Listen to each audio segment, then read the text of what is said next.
He saw the best in me when everyone else around could only see the worst in me. Welcome to the Jeremiah Interdenominational Missionary Church, where Jesus is Lord. Tonight we have a guest that was here once before. He was here with Sergeant Kirby. He was going to be with us tonight, but he wasn't feeling good. Remember, he had a stroke, and we thought that he would be well enough to come on, and he wasn't able to make it tonight, but he'll be back, with us soon. And that we should send our prayers out that he continue to get well, and his family and all those people that have reached out, like this wonderful family here that has reached out to make sure that he's getting through and getting well. I'm going to let the gentleman introduce himself, and then I'm going to let him introduce the person that's sitting next to him, and then she can talk. How about that? Now, I have a mask on tonight, and the reason why I have a mask, I took it off just so that you can see my face, okay? But I'm going to put it back on. I don't know what this thing is that's going around that's so rapid, but every time I talk to somebody, they get it. Then somebody else in the house gets it, and then everybody else has it. And it lasts for like 5 days per person. I went, and they told me that it's my bronchitis and my asthma. I didn't have the flu, because I had my flu shot. I had all the shots that I was supposed to have. But my bronchitis and asthma is very dangerous for me to be out here, around other people and not really have a mask on. I never really took my mask off, only when we're in here, because we are like 6 feet apart.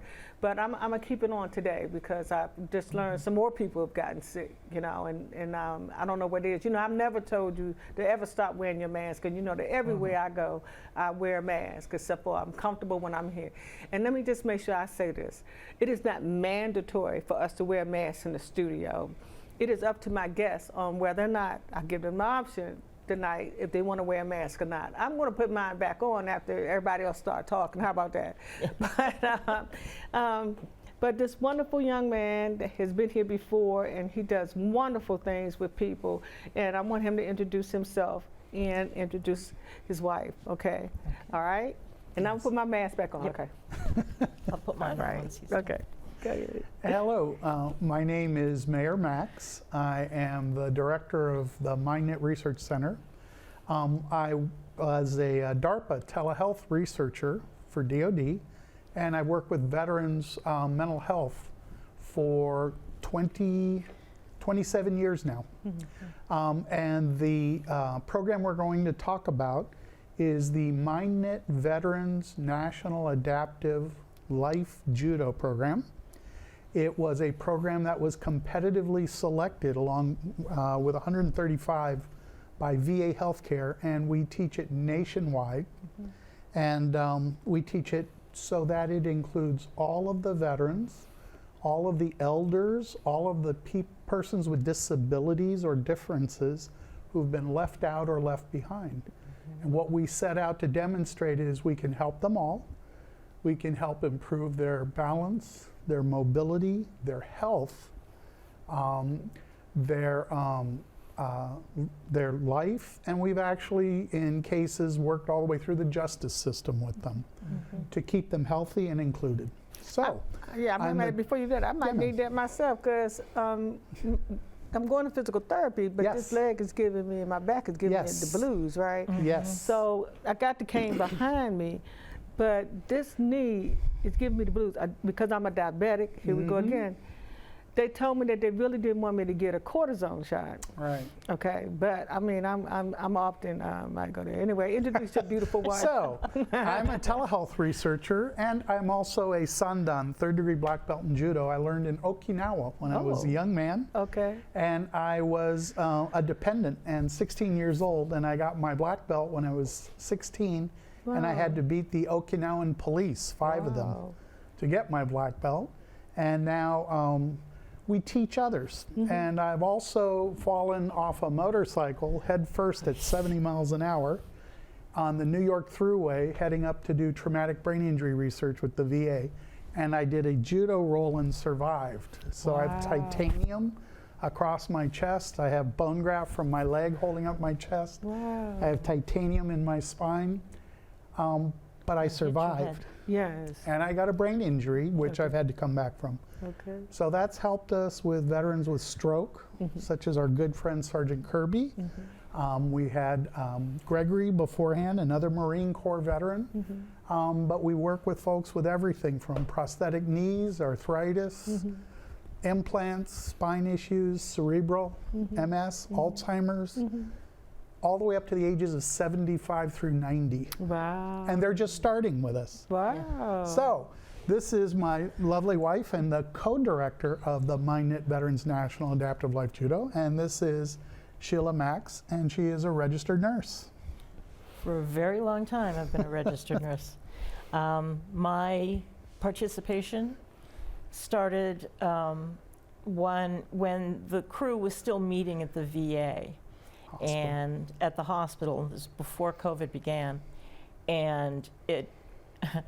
I found it appalling that here these vets, they were in a little room in the basement of the DCVA, and there was no emergency equipment if one of them were to have a cardiac arrest or anything. So I started going when Mayor went as sort of the extra pair of eyes to be watching what's going on in the room. We had asthma attacks, we had dropping blood sugars, we had all kinds of stuff. And then we got word from our middle son that this horrible disease was coming out of China and that we were not going to be able to meet at the VA. And Mayor and I were both like, yeah, okay. And the final time that we met in person, we came out of the basement to leave, and someone who was working in the lobby said, oh, don't you know, you can't come through here. They just closed the lobby. Someone came through with COVID. So we had prepared all of our vets what life was going to be like for this.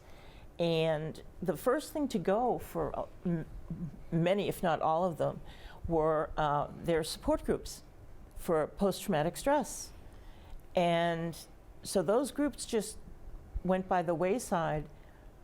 But the group of them coming together on Zoom a couple times a week,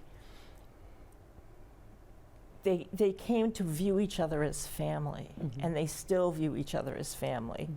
We had two young women who suffered from military sexual trauma. And after a short period of time, they were perfect. At the end would be saying, everyone be safe, we love you all, take care of each other. And that's how they view the men, as like their big brothers now. And if it weren't for the group, I really don't know how well many of them would have come through. Jonathan. We actually had some of the veterans tell us that we were basically what kept them level throughout all of COVID when their post-traumatic stress group stopped meeting at the hospital.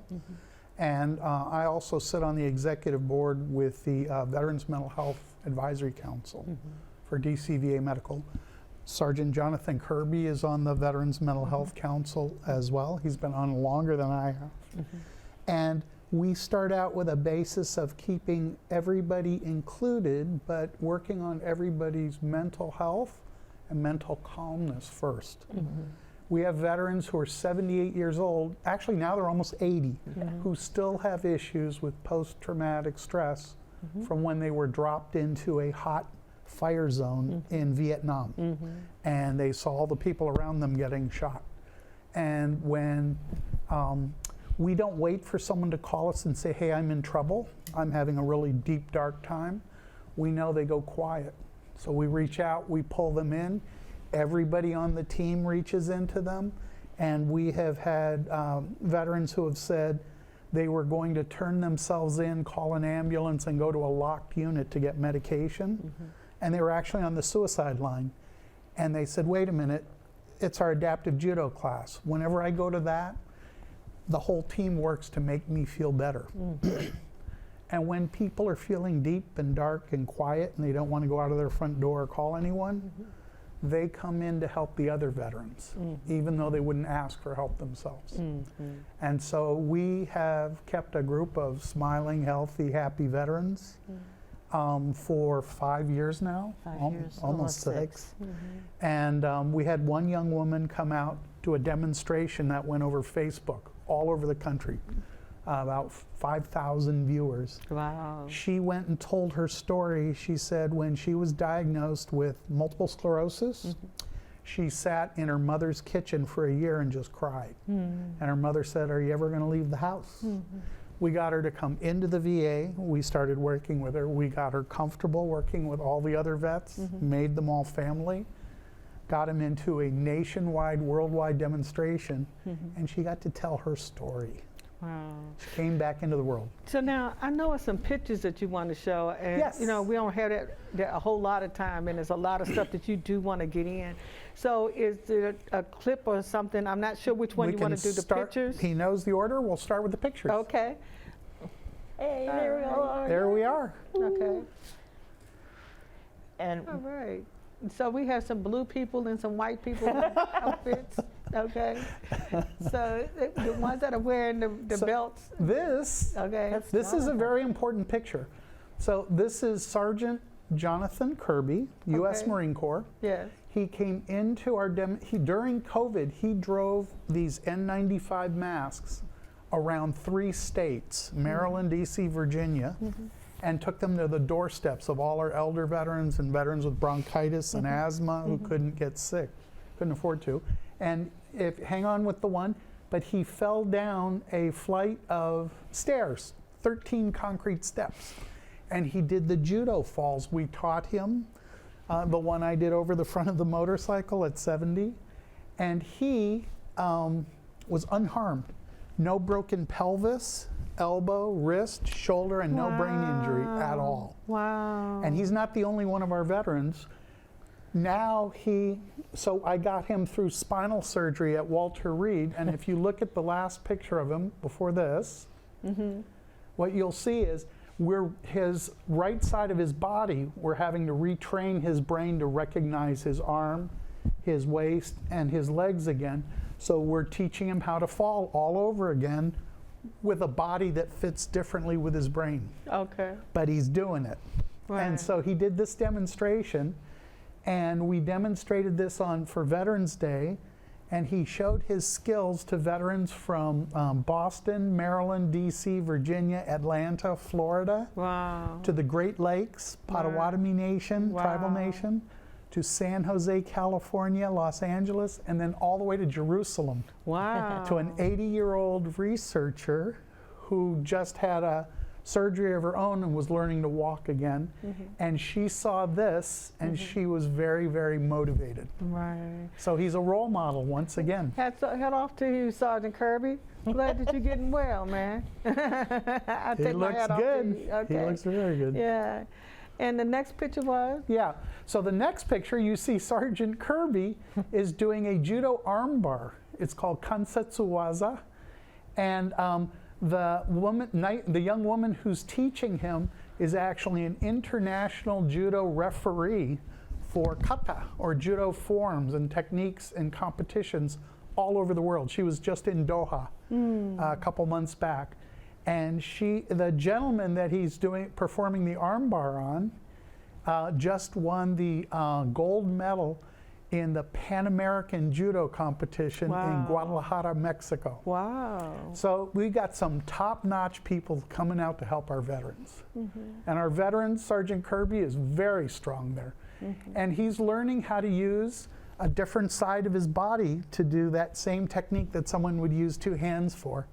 And he's using his left cheek like his other hand. Okay. But he can still do the technique while we train his right arm to work again. Wow. the entire crew actually, they've come to realize how special they are.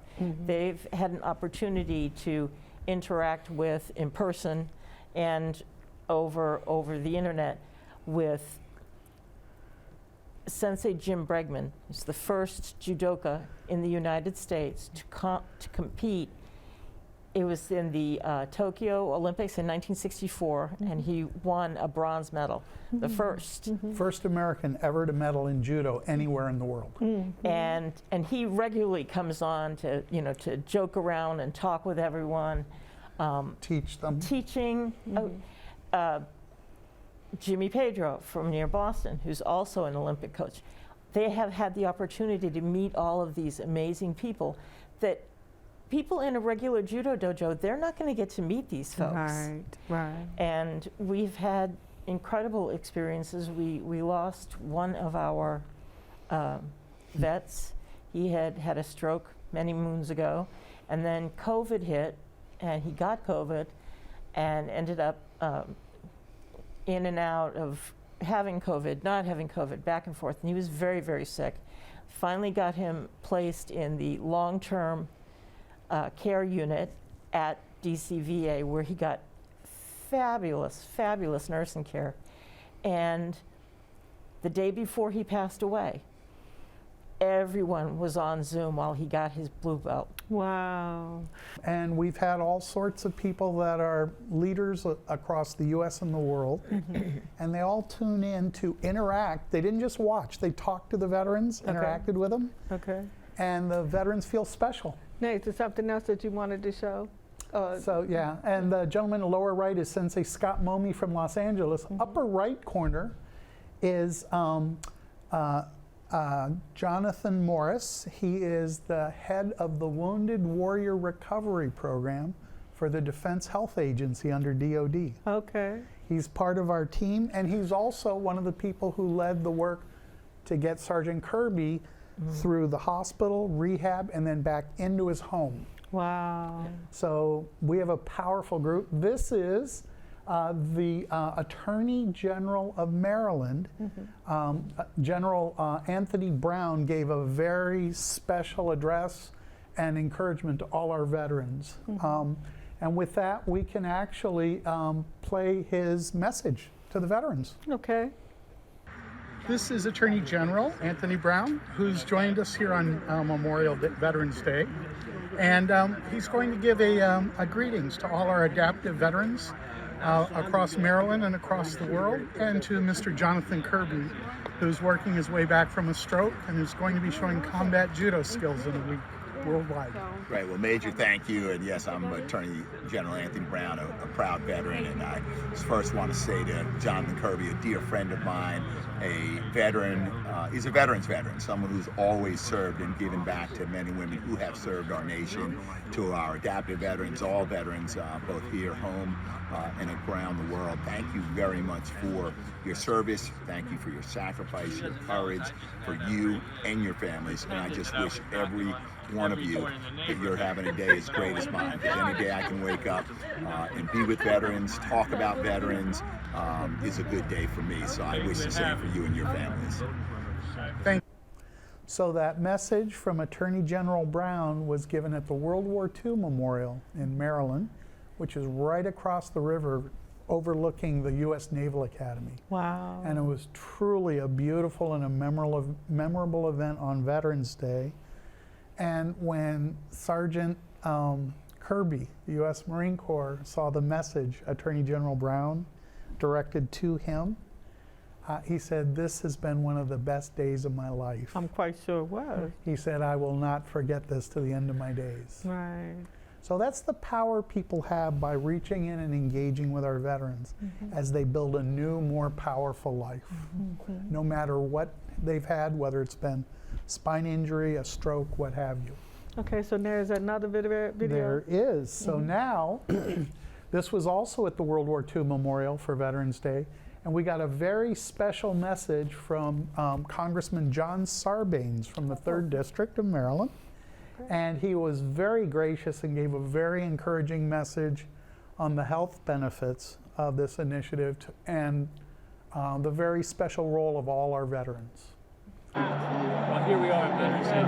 This is Congressman John Sarbanes, the Maryland's 3rd District. Certainly on this day, I want to thank our veterans for their service, but also want to give real credit to those important efforts that are underway to provide resources, support, health care, and other really important things to make sure that our veterans can live a full life. So congratulations on the terrific work. It's an honor, sir. Thank you very much. I appreciate it. Thank you. That message was truly an inspiration to all of our veterans. It will motivate them The demonstration we showed you, they worked on a year, an entire year to get those skills. And they showed them to the world. Now they're encouraged to go out and show people all over the world how to overcome any challenge, any medical challenge. They're leaders again. They're role models. That is so exciting. I mean, it's so moving as well, to, you know, just to see that you have these people that come out from all over the world. If they're not here, at least through Zoom, which I'm glad through technology now. Right. You know, just imagine that they're not ever been able to see or hear or know what it is that you guys do. You know what I mean? But through technology, it's made it possible.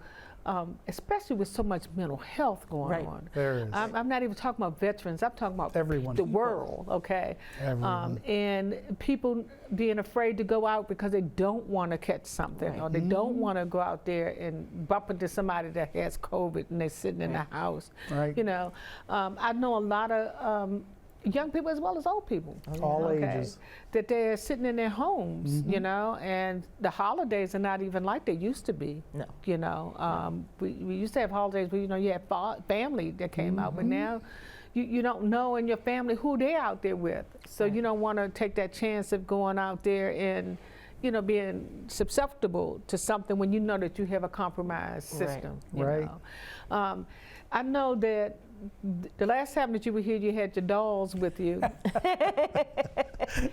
And, He's in the car. That's how we get through. That's how we get through the commuter lane. Commuter lane. No, I'm kidding. I know. And also, this blue outfit that you have on, which the ones that were in the in the videos. Tell us about this blue outfit. You don't have to get up. Okay. Because Tom will kill you. I don't want Tom to kill me. So this is my judo gi, my judo uniform. And this is very customary for people who are practicing the combat sport of judo, and our veterans, female and male, with MS, stroke, and wheelchairs, who are blind, etc., all practice the combat art of judo. And there go Jonathan. there we go. There's Sergeant Sergeant Jonathan H. Kirby, Sergeant H. sitting Kirby. down. And that good-looking young man up there, that's our middle son, Ryan. Is That's that right? Ryan. He's our infectious disease epidemiologist. Oh, okay. And he teaches judo. Oh, okay. But he can help teach judo and help people of any age and any disability. Okay. It's not only a gift of his mind, it's a gift of his heart. Yeah. Oh, the vets just They love love him. any opportunity they get to either see, because Ryan is about 5'8". 5'8", and our baby is well over 6 feet tall. Nathan. Okay. But the two of them are so used to practicing with each other that it's seamless, and the vets just love watching it, because they've come, and when they've had the opportunity to be together, the boys have come, you know, to demonstrate moves, to be there and to encourage, and the vets just adore it, you know. So Ryan taught tropical diseases at the Bloomberg School of Public Health at Johns Hopkins. Okay. He uses those same gifts and skills to teach veterans with stroke how to move again. Okay. Nathan taught organic chemistry at UMBC, and he teaches veterans how to orient, navigate, move their bodies so they're safe and they're strong again. But they bring heart. Yep. And so we have the older generation motivating the younger, and the younger motivating the elders. And we have to, if we want it to get to the point where we could get back to a normal society, that we have to be able to reach out to each other and motivate each other and encourage each other, you know.